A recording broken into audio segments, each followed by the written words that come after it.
Morning छात्राओं, आज अपन कक्षा 11 ये कवि नागार्जुन के बारे में पढ़ेंगे और इनकी जो रचना है बादल को घिरते देखा, इसका अध्ययन करेंगे। इससे पहले अपन कवि परिचय पढ़ लेते हैं। नागार्जुन का जन्म सन 1911 ईस्वी में उनके ननिहाल सतलखा जिला दरभंगा बिहार में हुआ था। उनका मूल नाम वैद्यनाथ मिश्र था। फक्कड़पन और घुमक्कड़ी उनके जीवन की प्रमुख विशेषता रही है।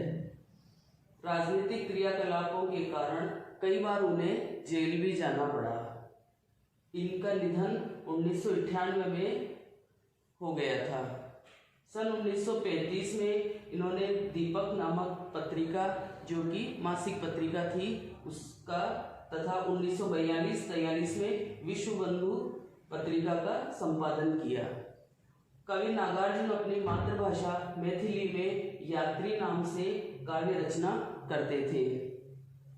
मैथिली में नवीन भावबोध की रचनाओं का प्रारंभ उनके महत्वपूर्ण काव्य संग्रह चित्रा से माना जाता है। लोक जीवन, प्रकृति और समकालीन राजनीति उनकी रचनाओं के मुख्य विषय रहे हैं।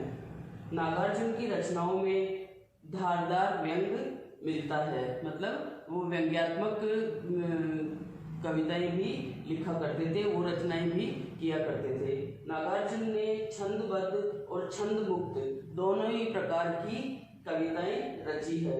उनकी काव्य भाषा में एक ओर संस्कृत काव्य परंपरा की प्रतिध्वनि है, तो दूसरी ओर बोलचाल की भाषा की रवानगी और जीवंतता भी मिलती थी।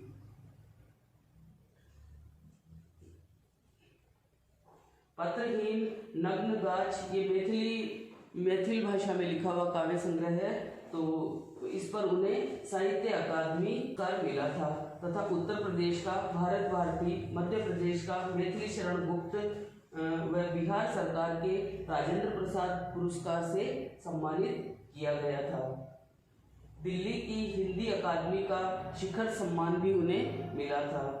इनकी समस्त रचनाएं नागार्जुन रचनावली, जो कि 7 खंडों में है, उसमें संकलित हैं और प्रकाशित हैं। और अभी की अपनी जो रचना है, अपने अभी पाठ्यक्रम में जो है वो है बादल को घिरते देखा है। बादल को घिरते देखा में उन्होंने प्रकृति का बहुत ही भावपूर्ण और उसके सौंदर्य का कलात्मक वर्णन किया है।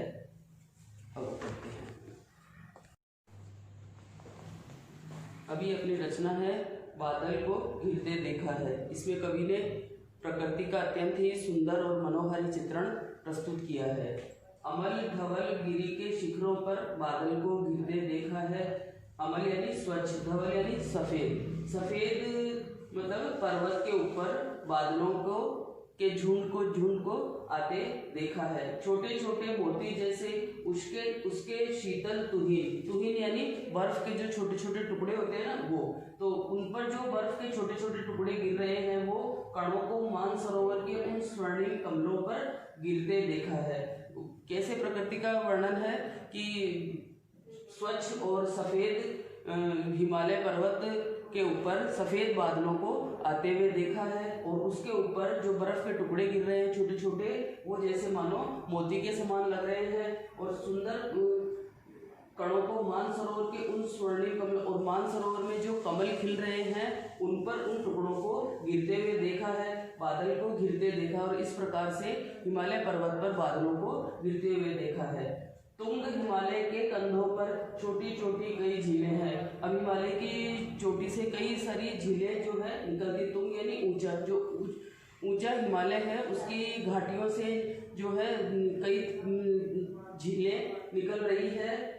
झीलें उनके शामिल नील सलील में समतल देशों से आकर पावस की उमस से वे आकुल तिक्त मधुर विष तंतु खोजते हंसों को तिरते देखा है। कैसे, क्या बताया कवि ने कि जो छोटी छोटी जो झीलें आ रही है हिमालय से, उनके शामिल उनका जो नीला सलील यानी पानी, उनका जो नीला काला नीलापन लिए हुए जो पानी है, शामिल यानी कालापन लिए हुए जो पानी बह रहा है, समतल मतलब समतल जमीन से आकर जो पानी बह रहा है, पावस की उमस से मतलब वर्षा की जो वर्षा आने से पहले जो उमस बढ़ जाती है ना, जैसे गर्मी से चारों तरफ का वातावरण इस प्रकार से हो जाता है कि जैसे घुटन जैसी होने लगती है। उमस से आकुल तिक्त मधुर विष तंतु खोजते हंसों को तिरते देखा है। और जो पानी भरा हुआ है उसमें जो हंस रहते हैं, विष तंतु यानी कमल की नाल में से जो ये एक कोमल सा पदार्थ निकलता है, उसको खोजते हुए हंसों को तैरते देखो। हंस जो है उस पर तैरते हुए उन कमल नालों को में से उस तरल पदार्थ को, मतलब वो जो कोमल सा पदार्थ है उसको खोजते हुए उनको खोजते हुए दिखाई दे रहे हैं। बादल को गिरते देखा है, और इस प्रकार से बसंत ऋतु में जो है बादलों को गिरते हुए देखा है, बादलों को उमड़ घुमड़ कर आते हुए देखा है। बसंत ऋतु का सुप्रभात था। अब एक दिन का समय का वर्णन कर रहे हैं कवि, तो बता रहे हैं कि बसंत ऋतु में सुप्रभात यानी सुबह का दिन, सुबह का जो समय है बसंत ऋतु में सुबह का समय है। मंद मंद था अनिल बह रहा, अनिल यानी वायु, और क्या हो रहा है, धीरे धीरे जो है हवा बह रही है, अर्थात हवा चल रही है। बालारुण की मृदु किरणें थी, और सुबह का जो सूर्य है, बालारुण यानी कि सुबह के सूर्य की जो एकदम मंदिम सूर्य की किरणें आती है ना पृथ्वी पर, उनके लिए सुनहरी किरणों के लिए कहा है। बालारुण की मृदु किरणें थी, अगल बगल स्वर्णिम शिखर थे, और इधर उधर जो है जैसे सूर्य की किरणें आती है तो बादल भी जो है स्वर्णिम छटा लिए हुए दिखाई पड़ते हैं। एक दूसरे से विरहित हो, अलग अलग रहकर ही इनको सारी रात बितानी होती है। निशा काल से चिर अभिशापित बेबस उस चकवा चकवी का बंद हुआ क्रंदन, फिर उनमें उस महान सरोवर के तीरे शेवालों की हरी हरी प्रणय कलर छिड़ते देखा है। कहने का मतलब है कि जैसे सुबह का जो समय है उसके बाद शाम होती है, तो जो चकवा और चकवी होते हैं वो बहुत लंबे समय से उनको ये श्राप मिला हुआ रहता है कि चकवा चकवी जो है आपस में मिल नहीं पाते हैं, और वो उनको सारी रात एक दूसरे से दूर रहकर ही बितानी होती है। उनमें महान सरोवर के तीरों और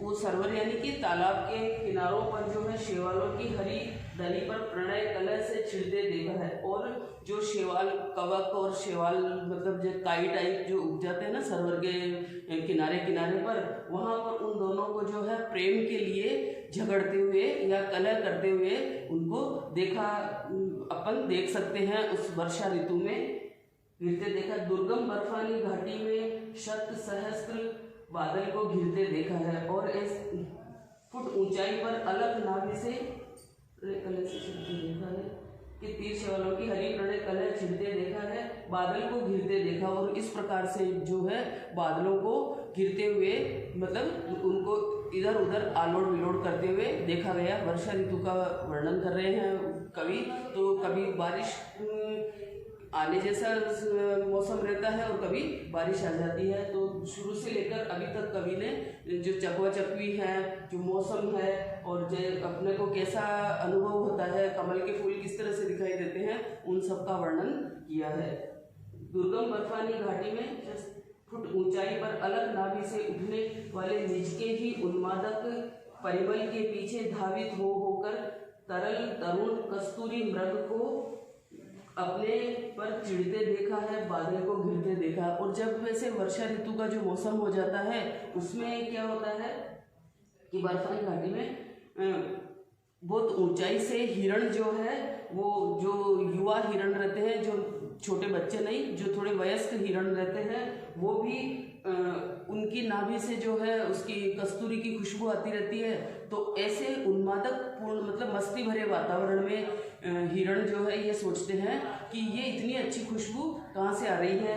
कस्तूरी की खुशबू हिरण की नाभि से ही आती रहती है, उसको स्वयं उस कस्तूरी की खुशबू आती है, लेकिन वो एकदम ऐसा पागल जैसा हो जाता है कि ये खुशबू कहाँ से आ रही है, और उस खुशबू को ढूंढते हुए वह इधर उधर घूमता हुआ दिखाई देता है, इधर उधर कूदता फांदता दिखाई देता है। और कभी कभी जो है जब वो कूद कूद कर भाग भाग कर थक जाता है तो खुद पर ही उसको चिड़न महसूस होती है, खुद पर ही उसको ग्लानि महसूस होती है कि मैं इतनी देर से भाग रहा हूँ फिर भी मुझे ये जो है खुशबू मेरे को क्यों नहीं दिखाई दे रही, या मुझे क्यों नहीं आ रही, ऐसा पास में क्यों नहीं प्रतीत हो रही है। जबकि हिरण की नाभि में ही कस्तूरी की खुशबू छुपी रहती है और उस खुशबू के पीछे वो भागता फिरता है और खुद पर चिढ़ते हुए और ऊंची फर्लांगे लगाता हुआ वो भागता रहता है।